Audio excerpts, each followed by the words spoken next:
Every math hater can relate. Math haters అనగానే అందరూ వాళ్ళకి మ్యాథ్స్ రాదు అని చెప్పి మైండ్ లో ఫిక్స్ అయిపోతారు. But that is completely different story. మాకు మ్యాథ్స్ రాదు కాబట్టి మేము మ్యాథ్స్ చేయట్లేదు.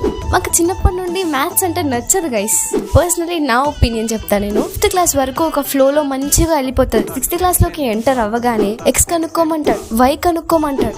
అసలు ఎందుకు బ్రో? 5th క్లాస్ వరకు చెప్పే బేసిక్ మ్యాథ్ మన డైలీ లైఫ్ లో యూజ్ అవుతుంది. ఎక్స్ ఎందుకు కనుక్కోవాలి? మన లైఫ్ లో ఎక్స్ వై ఇవి కనుక్కోవడానికి సిచ్యువేషన్స్ ఎక్కడ ఉన్నాయి? క్వశ్చన్ గుర్తు పెట్టుకోండి. ఒక పర్సన్ ఏజ్ ఇచ్చి ఆ పర్సన్ వాళ్ళ కొడుకు ఏజ్ ఎంతో మైనస్ చేయమని ఎక్స్ ఇస్తాడు. ఆ ఎక్స్ వాల్యూ కనుక్కోవడానికి మనం నానా తంటాలు పడాలి. ఎందుకు బ్రో?